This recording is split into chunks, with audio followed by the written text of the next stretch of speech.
वैकुंठवासी ह.ब.प. हरिपंडित महाराज हसेगावकर यांचे सुपुत्र रामानंद महाराज हसेगावकर यांच्या कीर्तनाचा दुसरा भाग आरंभ होत आहे. टाकल्यानंतर त्या आत्म्याला 3 दिवसाच्या नंतर एक पंचक्रोशी विहाराची परवानगी मिळते आणि तो आत्मा त्याचं जिथेही शेत असेल, जिथे काही त्याचं घर म्हणा, त्याच्या संबंधी काही वाडी वस्ती असेल, त्या ठिकाणी तो आत्मा पंचक्रोशी भ्रमण करत असतो. पुढचे 7 दिवस त्याला पुढे 7 दिवस परवानगी. आणि तो आत्मा भ्रमण करत असताना त्याच्या इच्छेने आपण इकडं दररोज पाणी घालत असतो आणि मग सगळे त्याची सूक्ष्म शरीर घेऊन पुढच्या देशाला जाण्यासाठीच्या तयारीत असतो. मग ते आपल्या गरुड पुराणानं मृतशास्त्रामध्ये सर्व त्याचा उल्लेख आहे. आता तुम्ही म्हणाल हे इच्छा वासना महाराज कसं सोबत जातं, सांगतो तुम्हाला. एकदा प्रभू रामचंद्र आणि सीता मातोश्री असे बसलेले होते आणि त्या ठिकाणी कशी मुंगळ्याची वळत चालत, मुंगळ्याच्या वळत चालत असताना ते दृश्य पाहत असताना प्रभू रामचंद्र हसले. हसल्यानंतर मातोश्री सीता म्हणतात, प्रभू रामचंद्र तुम्ही का हसले? कारण शहाणे माणसं हसत नसतात, हसल्यामुळे सत्य असतात. विचारले काही नाही, सांगा मला, सांगायला असं काय काहीतरी विशेष वाटतं. ती म्हणजे हे पहा, समोर काय दिसतं? समोर काय दिसतं? ते मुंगळ्याचे मूळ आहे, मुंगळ्याचे आहे. आणखी नवीन काय दिसतं? हो, मधोमध मुंगळा आहे, तो एक मुंगळा दुसऱ्या मुंगळ्याच्या पाठीवर बसलेला आहे. हा, तिथेच रहस्य आहे. मग ते काय आहे म्हणलं, ते जे डबल मुंगळा आहे ना, तो इंद्र आहे. इंद्र कसं श्री पुण्यमर्त्य लोकम, मग त्या पुण्याची पावटी सरे सरेची इंद्रमनाची पुण्य उतरे आणि मग येऊ लागती माघारे मृत्यू लोकांमध्ये त्याचं संप पुण्य आणि मग पुण्यक्षय अधोगती. पुण्यक्षय झाला, अधोगती झाली, परंतु भोजन अधोगती. अडचण अशी झाली म्हणजे हे डबलचं काय आहे ते म्हणजे असं आहे, इंद्र असल्यामुळे त्याला हत्तीच्या अंबारीत बसायची सवय होती आणि तो सतत अंबारीत त्याचा जे संस्कार वाचनाच्या त्या इंद्र शरीर संपला पुण्यक्षय झाल्यामुळे वासना ह्या संपत नसतात मला, तर ती वासना त्या जन्मामध्ये त्या मुंगळ्याच्या शरीरामध्ये दुसऱ्या मुंगळ्यावर बसतात. मला सांगायचा मुद्दा काय, हे शरीर संपत आहे आणि मग सीता मातोश्रीला कारण समजलं, खरंच आहे. सांगायचा उद्देश हा की ती व्यक्ती, मृत व्यक्ती आपली पूर्ण पंचकांश इच्छा वासना संपूर्ण ते सूक्ष्म शरीरात करून आपण जे पाणी घालतो त्याला दुसरं शरीर मिळतं. ते दिसत नाही आपल्याला, दुर्घटनाचं म्हणा कसं म्हणायचं तुम्ही समजून घ्या. मग त्या शरीर, त्या वासना जो आत्मा त्या दिवसानंतर आपण दशक्रिया विधी करण्याची आपल्याकडे आणि बघतो ब्राह्मण आता का स्पर्श होतो, तिथं ते अंगुष्ठा लावून स्पर्श केल्यानंतर ते मार्गस्थ होतात. हा विधीचा भाग आहे आणि त्या आत्म्याला तिथे पोहोचण्याकरता 1 वर्ष लागतं. मग तो आत्मा या देहरूपी गावामध्ये कामासाठी आला होता आणि तो पाहुण्यारूपी आत्मा या देहरूपी गावामध्ये आला.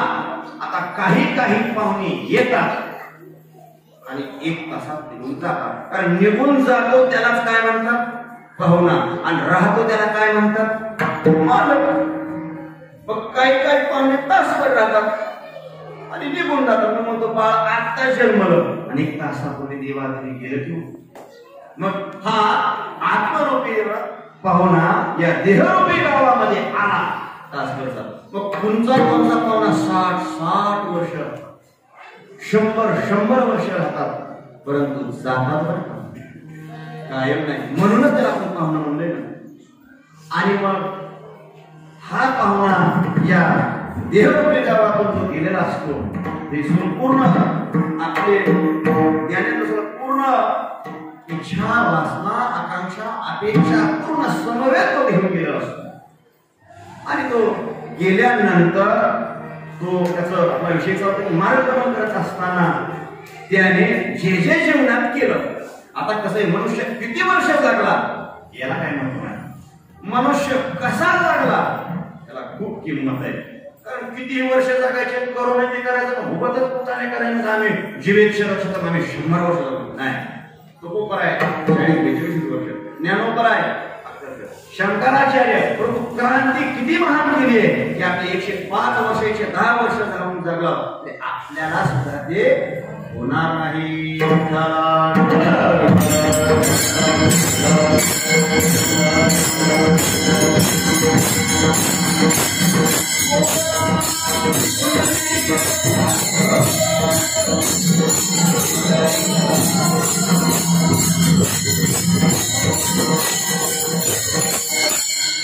आणि मग मनुष्य काही अज्ञात ज्ञात प्रत्यक्ष प्राप्त करतच असतो आणि मग त्याला जाताना रस्त्यामध्ये त्रास होतो. त्यांनी ज्याच्या हत्या केल्या ते हत्या एकदा जाऊन पोहोच असतात. कारण ज्याचा वध केला त्याचे मांसाची वाटेकरी म्हणा ते सर्व संघर्ष ते उपस्थित असतात, मग त्याला त्रास देतो आणि मग हा भेटतो. तुम्ही म्हणता महाराज हे खोट आहे, सांगतो तुम्हाला खोटं नाही. पातकी करिता पुढे आहे पुसता काय उत्तर देता होशील तू. महाराज म्हणतात आता मजा वाटते अनेक यातना यम करवीर तेथे तुझला गळो येईल अंतकाळी प्राण प्रयाणाची वेळी आणि मग या शरीरातून प्राणाचं कार्य उत्पन्न झालं रे झालं.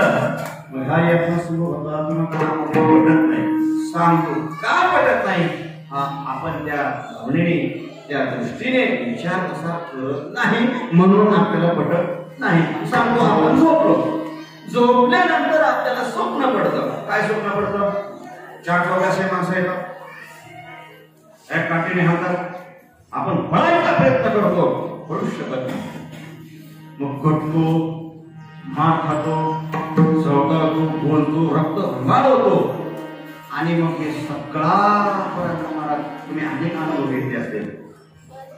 स्वप्नात आपल्याला सगळं समजतं आणि सुटका सोडतं, सरळ समजतं काय होणार कसं व्हायला. हे सकाळी समजलं का विचार करतो राहते स्वप्न काय. मला सांगा त्यावेळेस कामाला कारण आपली सामुग्री आपली अंगरक्षक त्याचं कारण आहे. आणि एक तर बहादूर महाराज स्वप्नातून उठला, आम्हाला रात्री मला खिळा बसाय खिळा आणि उठला पट्टीच मागून घेऊन असं पट्टी बांधायला लागला. म्हणजे नाही नाही नाही नाही स्वप्न हा स्वप्न झालं इतका तो स्वप्नात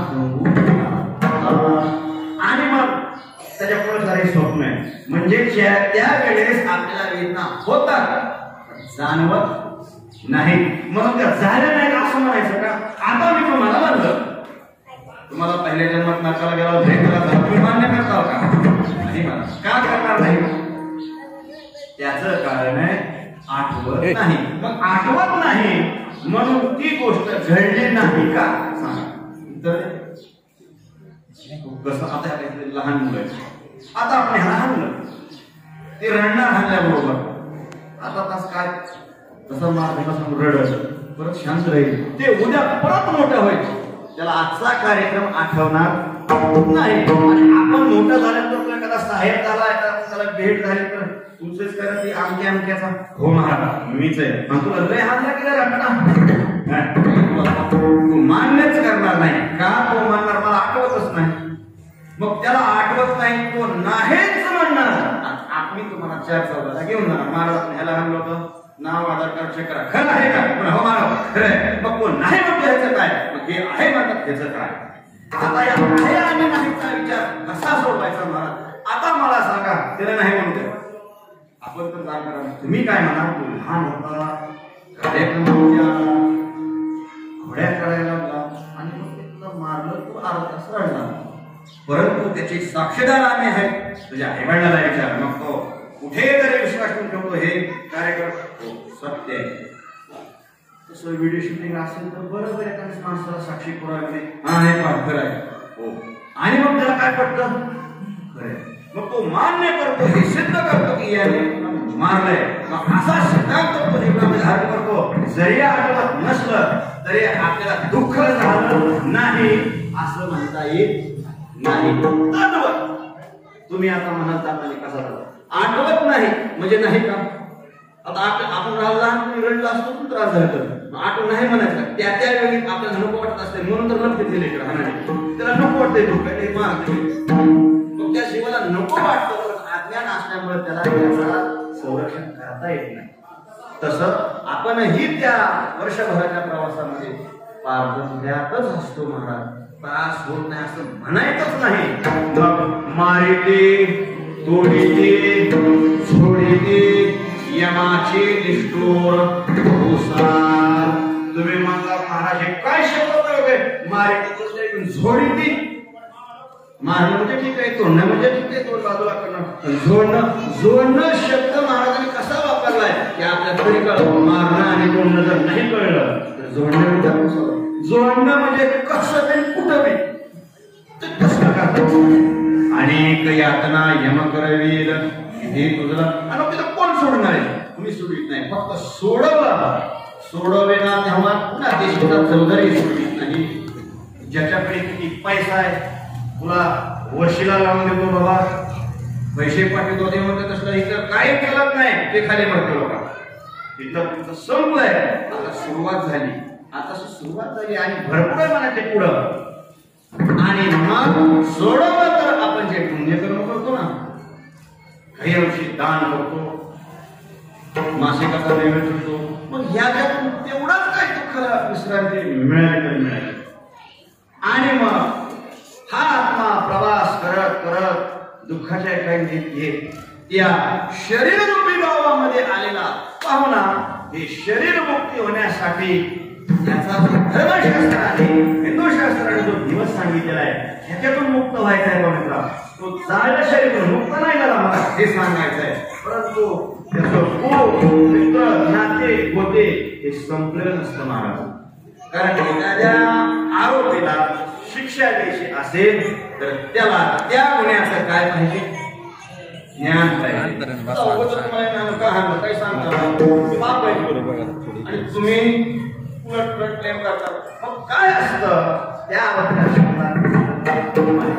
म्हणून वर्षभरामध्ये त्या आत्म्याला पूर्णपणे ज्ञान असतं आपण कुठली आपलं आडनाव काय आपण काय केलं त्याच्याशिवाय शिक्षा द्यायची कशाला आणि मग हे वर्षभर ज्ञान असणं शिक्षा मिळते आणि मग आजच्या दिवशी ज्यावेळेस पुढील गती मिळते महाराज त्यावेळेस परमात्मा मेमरी डिलीट मारून टाकतो कशी म्हणतात तसं म्हटलं नव्हतं काहीच आठवत नाही पुढे गती मिळत सदगती मिळेल त्याच्या कर्माप्रमाणे किंवा अधोगती मिळेल नंतर काहीच आठवत नाही मागाच्या लहान मुलाच्या दृष्टांताचा परंतु मुक्त होण्याचा जो दिवस आहे आपण जन्माला तो आजचा दिवस आहे आणि तुम्ही काल एकादशी आठवदशी हो त्याच्यामध्येही जोपर्यंत वडजी ब्राह्मण तो नैवेद्य पाण्यात सोडत नाही तोपर्यंत आणि तो भाताचा नैवेद्य भात ते सर्व आता एकादशीला आपण काय करतो बहिरीची सोय करतो पर्याय नाही पण भाताचं जे असतं पिंड त्या शास्त्राप्रमाणे आणि त्याचा पिंडाचा तो नैवेद्य पाणी सोडतो त्याच वेळेस त्या आत्म्याचा त्या कुलाशी असणारा संबंध संपतो तो आजचा दिवस आहे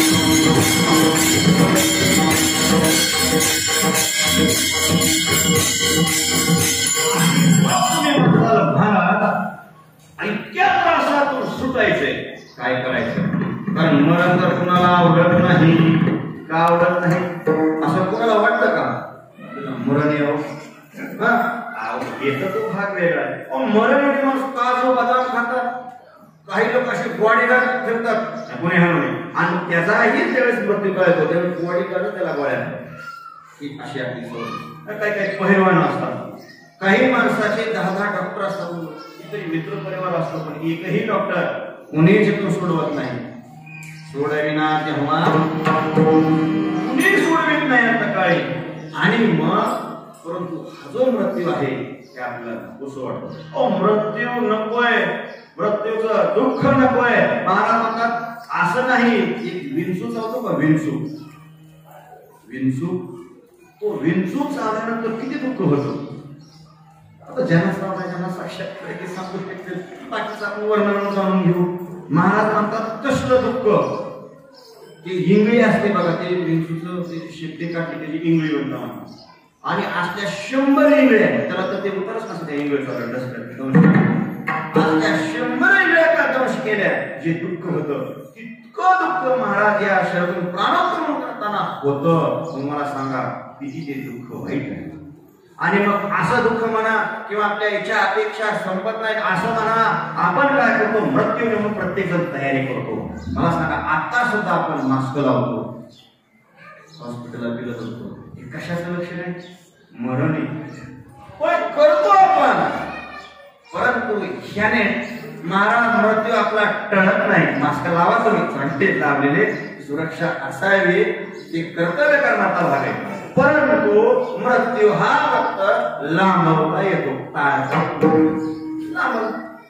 दवाखान्यात नेलं एखादा महिना बिल लांबवते, बिल भरायचं लांबवता येतो पण टाळता येत नाही. कारण येते वो नाही आले अवतार सुद्धा भगवंताचे कसे मोठ्या माणसाचे शब्द वेगळे असतात. निजधामाला गेले, परंतु इथे आपल्याला दिसत नाहीत ना. पण इथं कुणीच आलं नाही. राजा आया सो जाएगा, राजा रंग फकीर कुणीच 100 वर्षे सांगा आपण कुठे असतो 70-80 कोण हसेगा, कुठला कार्यक्रम काय आठवणार आहे, काहीच आठवणार नाही. आणि तिथं दुःख होणार आहे, आणि तिथं दुःख होणार म्हणून आजचा हा कार्यक्रम आहे.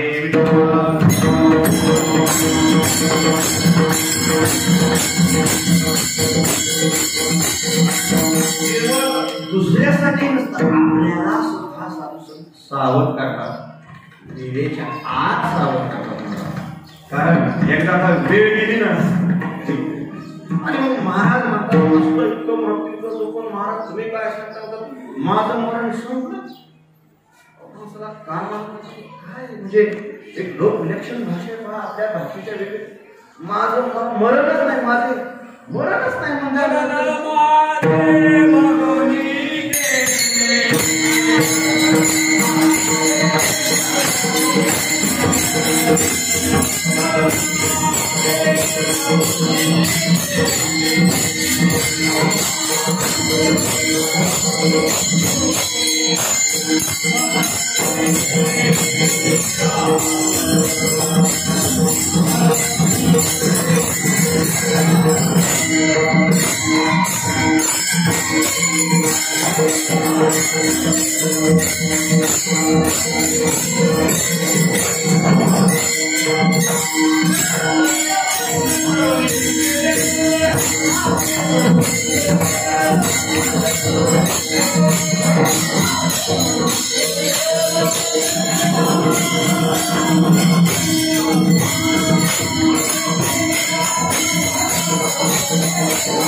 माझे मरोनी गेले, माझा गेले आम्हाला बरोबर कसं वाटतं, मरणच मरून गेले.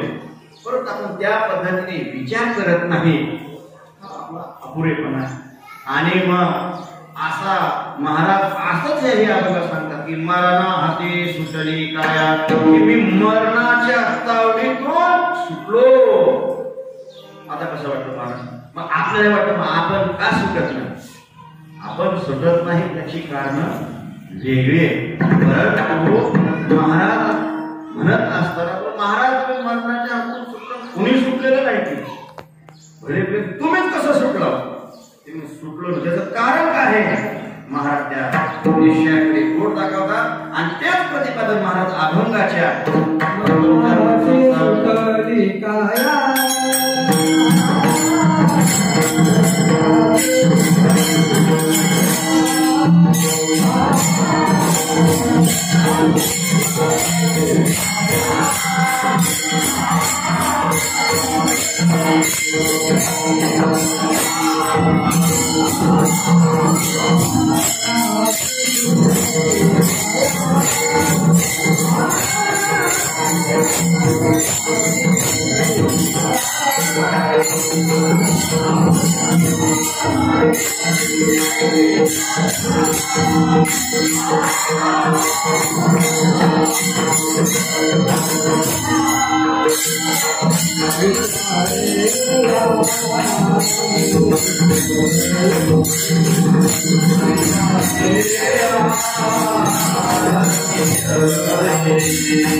मरणा हाते सुटले काया विषारिया निश्चये नाकोनिया गेली खंती सहस्ती भोगाची.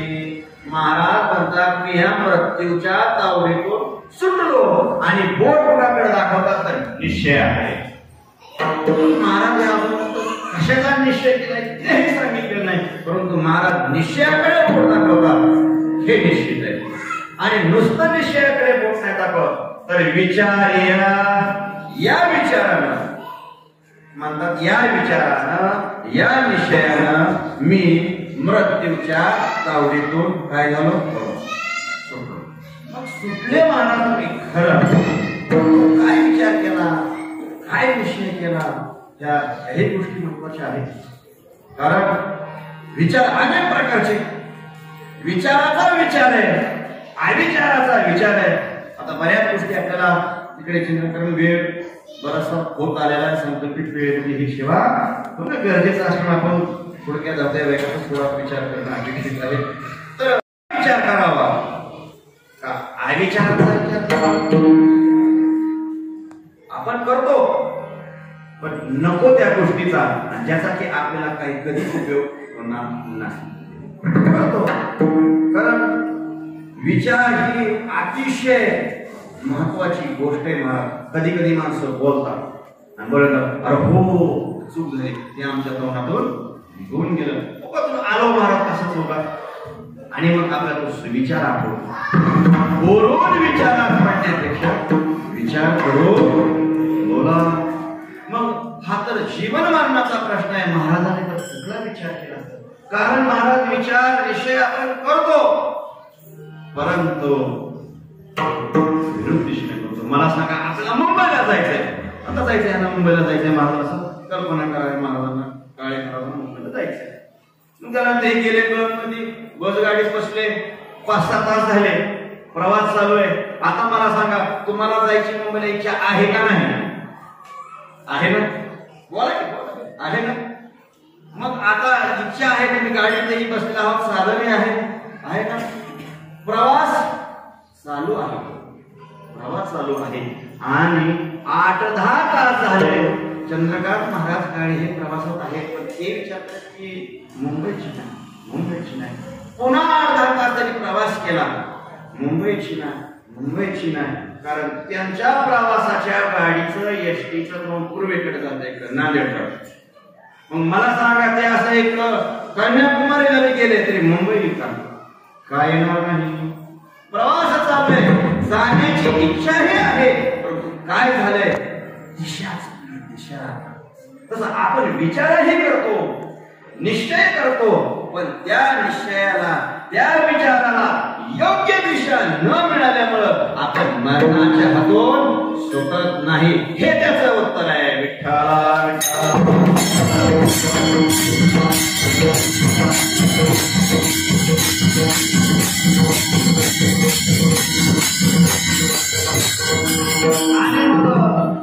न सुटल्यामुळे आपला काय करावं लागतं, कसं करावं लागतं.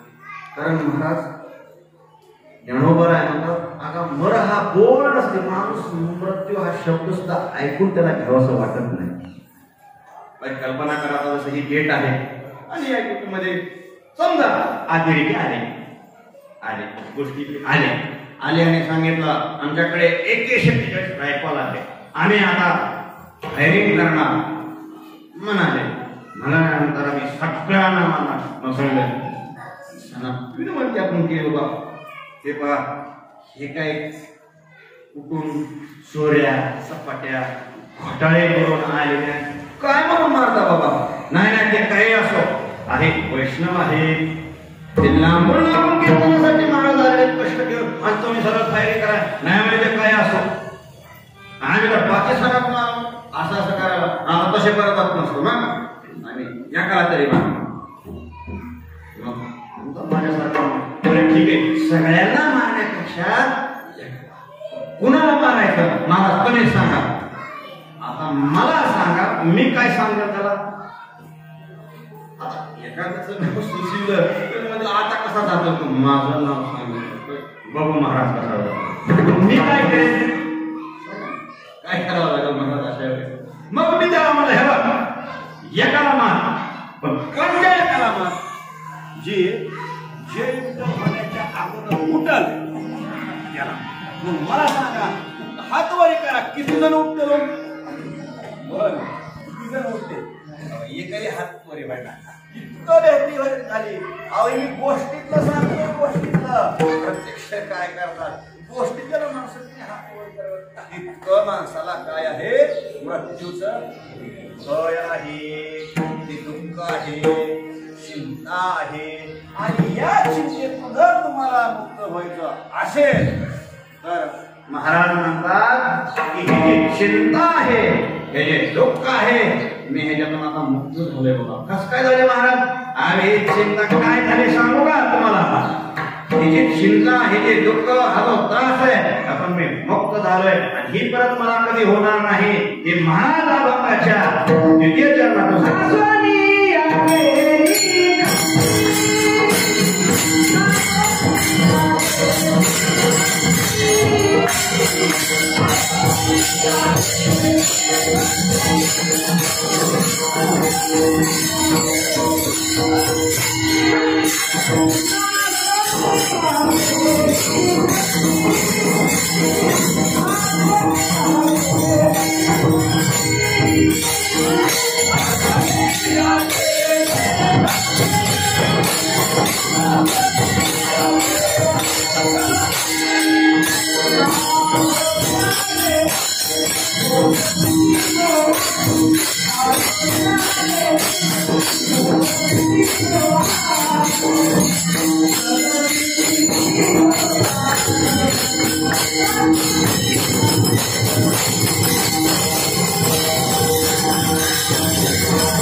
नासोनिया गेली खडकी सहज स्थिती भोगाची.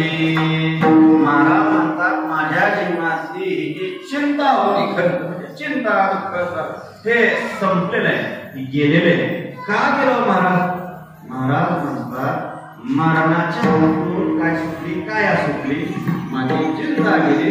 म्हणजे खाली जे शिल्लक राहिलेले जो उपभोग करत देह सोडल्यानंतर काही शिल्लक काय राहत असतं. देह नव्हे हेसरे उरला रे खरे विठ्ठल असं म्हणतो आपला आत्मस्वरूप शिल्लक राहतं. आणि मग म्हणतात त्याचा जो आनंद उपभोग आहे तो मी घेतोय. कुठे घेतो महाराज? अहो मी कुठेही नव्हते, जिथे नाही तिथे स्थिती आहे माझ्या भोगाची सहज आहे. मला काहीच कष्ट करावं लागत नाही. सतत आनंद, सहज आनंदात मी मग्न असतो. आणि अशा आनंदात मग्न असल्यामुळं आता ह्या जी खंडी चिंता आहे त्यांना इथे काय नाही, शिरकावच नाही. आणि मी जे कष्ट घेत होतो म्हणून महाराज त्याच्यासाठी काही साधे श्रम नसतात. कारण ते श्रम जे मला होत होते ना म्हणले, आता मी त्याची अशी वाट पाहतोय. पण ते श्रम जे आहेत ते तर महाराज भेटायला सुद्धा येणार. तेच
न देखसे झाले श्रम, न देखसे झाले श्रम आले वर्म आपले.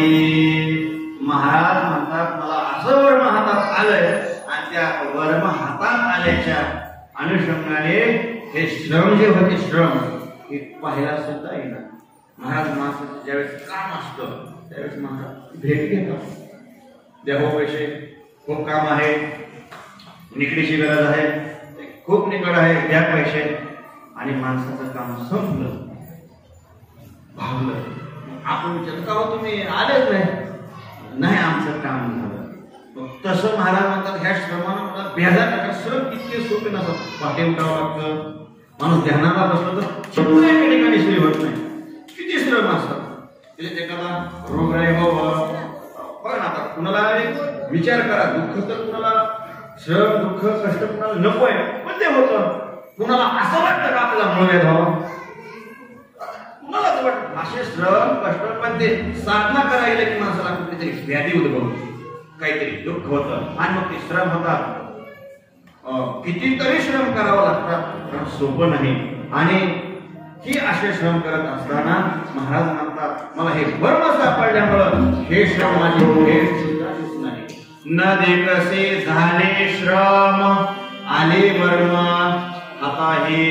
मग महाराज म्हणतात आता महाराज तुझ्या वर्म हातात आलंय सर्व झालंय मग आता चला ना काकड्याला.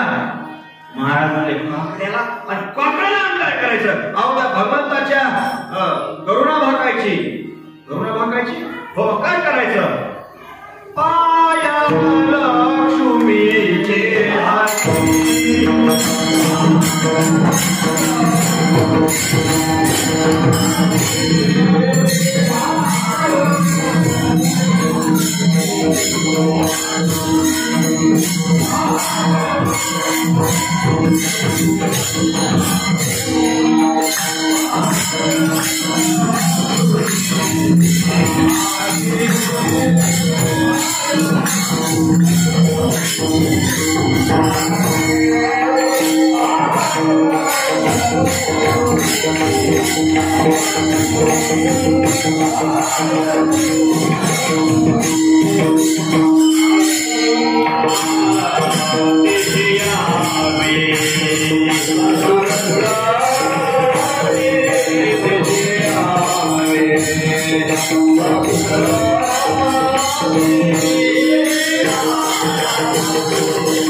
हाती महाराज म्हणजे आता विनंती करायची विनवणी करायची आणि चला की तुम्ही आता काकडीला.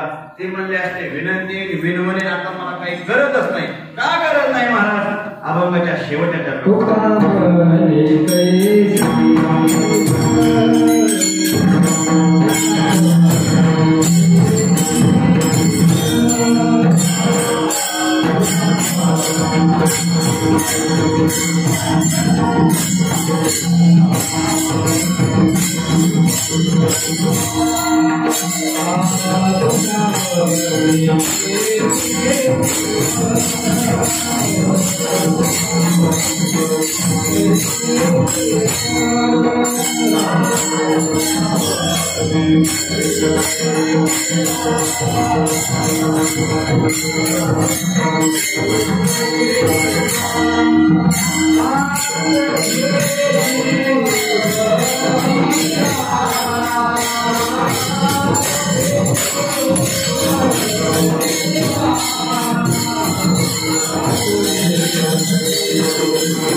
Thank you.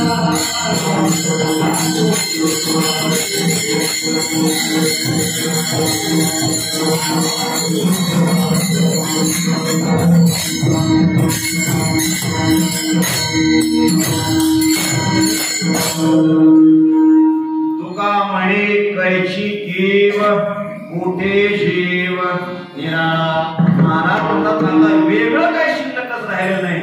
त्याच्यामुळे आता करुणा वाटणं आता हे सर्व याचं त्यांना जसं दर्शन घडलं तशी अनुभूती आली महाराज की आपल्याला आली. परंतु त्यांना आल्यानंतर आपल्याला सुद्धा तशी यावी एवढीच विनंती आपण या माध्यमातून या सेवेतून भगवंताकडे करू आणि सेवेला विठोबा.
मरणा हाती सुटली काया, मरणा हाती सुटली काया, विचार्या निश्चय नासूनिया गेले खंदे सहज सिद्धी भोगाची.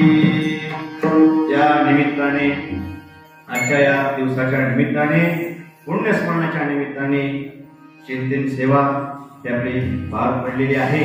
आणि आता नैवेद्य दाखवून संपूर्ण आर्थिक मंडळी या ठिकाणी उपस्थित आहे. आणि त्यापुढे भोजनाचा वगैरे जो कार्यक्रम आहे तो लागलीच सेवेनंतर या ठिकाणी होईल. आणि संकल्पित वेळेमध्ये जी आपल्या यथामती यथावकाश आपणही या मृत्यू लोकात जन्माला आलेल्या लोकांचंच नाव आहे मृत्यू लोक. आणि महाराजांना या अभंगात असं सांगितलेलं आहे की मरण्याची गरज नाही आणि त्याच्यासाठी काय करावं लागतं कसं करावं लागतं तो महाराजांनी निश्चयही सांगितलेला आहे. निश्चयाला योग्य दिशा असावं लागते. विचार चांगला करावा लागतो. विचाराचा विचार करावा लागतो. काय विचाराचा विचार करूनही लागतो. तो आपण आपल्या हे जीवनात करावा. आणि आपणही आपल्या मृत्यूच्या कवडेतून वेळ येण्याच्या अगोदर काय करावं सुटावं. कारण वापशावर जे पेरलेलं असतं चांगलं होतं मागून नाही.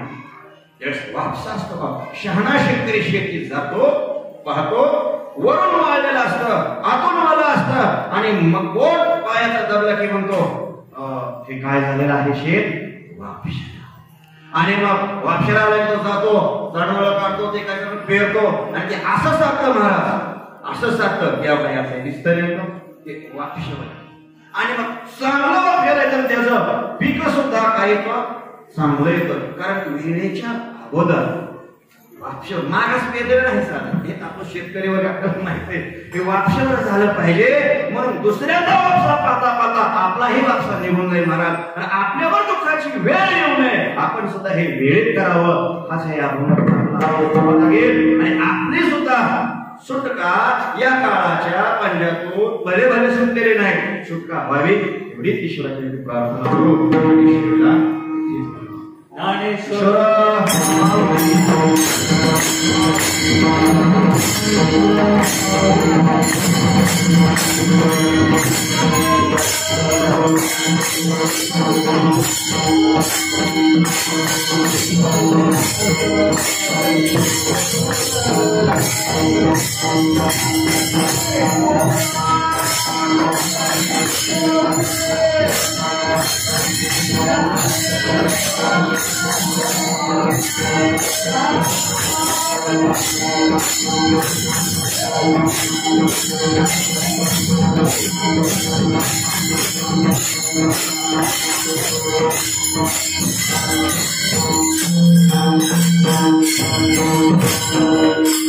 हे झालं आता बरोबर. कारण आमचे आजोबा कैलासवासी देवा अण्णा त्यांना म्हणायचं आम्ही सर्व. त्यांनी कुठलीही वस्तू घडली की त्यांनी राईट म्हणायचं. हे कसं झालं त्या निमित्ताने, हे राईट झालं आणि आपल्या सुद्धा जीवनात असं राईट योग्य वेळी व्हावं एवढी ईश्वराची प्रार्थना. मना शेवट आणि दोन शेवट.